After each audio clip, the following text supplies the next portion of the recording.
until the 1st of September, there were 4 killing frosts in the summertime.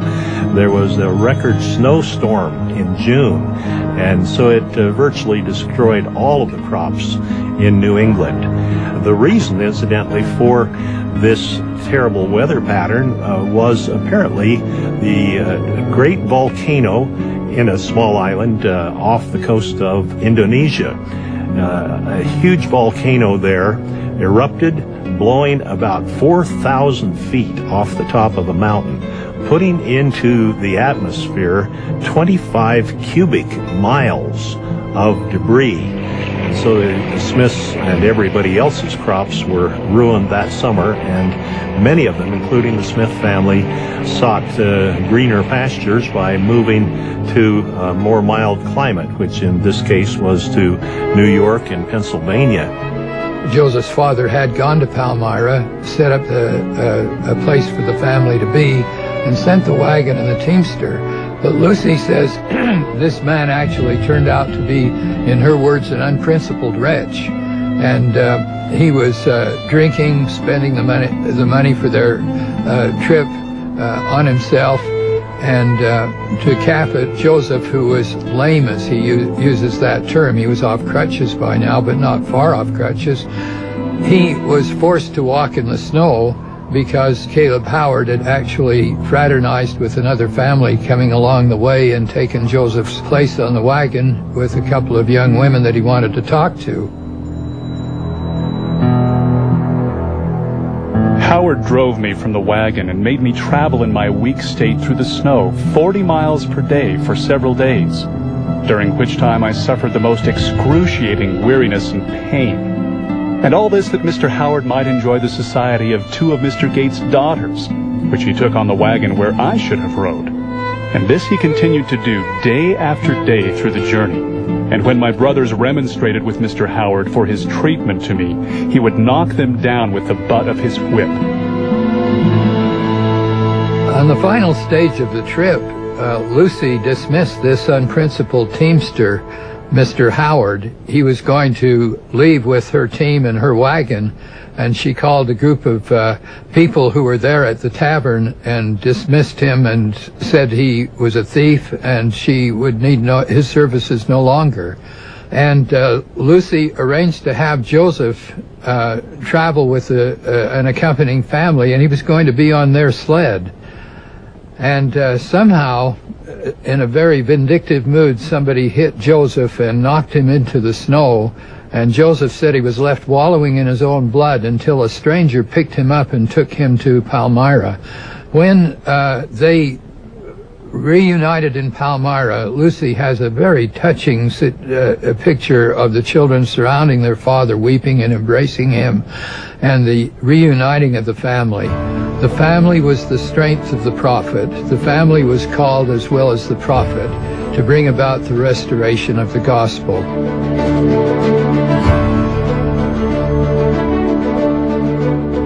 The town of Palmyra that the Smiths found as they immigrated from Vermont was a prosperous town. It had a population of probably nearly 2,500 and a lot of thriving businesses. One of the reasons Palmyra was thriving was that it was right on the route that had been mapped out for the building of the Erie Canal. The Erie Canal would connect the Hudson River in the east with Lake Erie in the west, be 363 miles long, and go right through Palmyra. So this was a very promising place.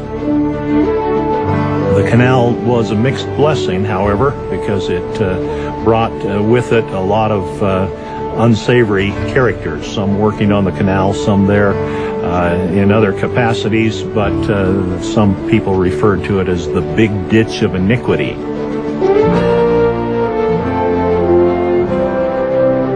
When the Smith family arrived in Palmyra, early 1817, when the family was all together, they sat down and considered what they ought to do for the future to make a living. And they determined that they would go into farming. They found this piece down just over the town line in Manchester that seemingly spoke to them. And I say spoke to them because it had the resources to bless their lives. For example, it had the oak, which would be needed for coopering work. It had willows along the year-round stream that flowed through the property for hoop material. Cattails for gasket kind of material for headers for barrels, etc. It had gentle sloping land for orchard. It had good soil and good land for wheat, corn, all those crops that folks raised at the time, buckwheat, rye, pumpkins, etc. At the time of moving down to the town line and anticipating that they would purchase the 100 acres, they built a log home prior to moving from the village. The log home was about 50 feet or so inside of the town line on the Palmyra side. It was a 2-room structure on the main level, the kitchen, and then a room they called the best room. In time, they would add a little wing to the rear of the home, constructed of sawn slabs that they acquired at a sawmill.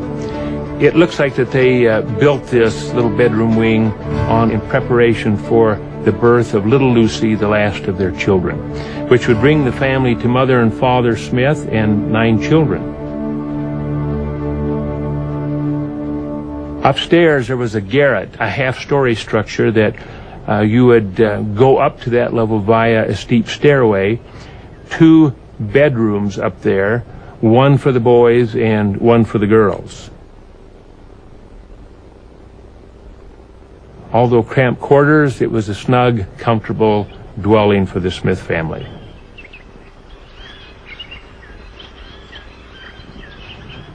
The Smiths spent long days constructing this home and establishing this farm. Digging out tree stumps and plowing the land consumed much of their time as they struggled to reach financial security and worked hard to assure it. Although economic stability was a major concern for the Smiths, it was their continued search for the truth, their quest, that proved of eternal significance. Between the time Father Smith was born and Lucy Smith, his bride-to-be, the American Revolution began in Massachusetts. And with the American Revolution, the country changes from an agrarian economy to an industrialized kind of an economy. And for many people, that means opportunity and wealth and possibilities.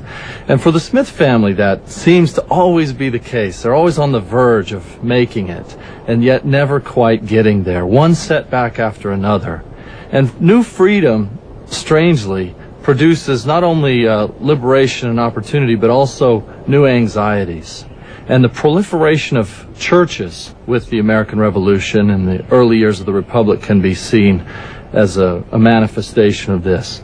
Ministers were concerned that as the frontier expanded, people would move away from churches, both geographically and spiritually. And as a result, new ministers and new methods were being tried, and it was a time of religious upheaval, great awakening. In fact, some historians call it a second great awakening. Joseph Smith grew up during the greatest revival in the history of the world. He was living in a land of liberty. He was living in a land where there were more unchurched people than in any other Christian land. He was living in a land of multiple faiths. And the churches that grew during that period were the churches that solved the problem created by the Western expansion. These were the Methodists, the Baptists, and the Presbyterians. So large numbers of people were like Joseph Smith. They were concerned, they were converted, and they asked the question, which church should I join? Lucy Mack Smith, Joseph's mother, wrote a history of her family, which is dominated by 2 major themes. It's clear that they were preoccupied with how they were going to get ahead, how they were going to pay their bills in this new economy that brought all kinds of hardships and challenges. And it's also clear that they were preoccupied with spirituality, how they were going to be saved, what church they should participate with, who had the true gospel as written in the New Testament.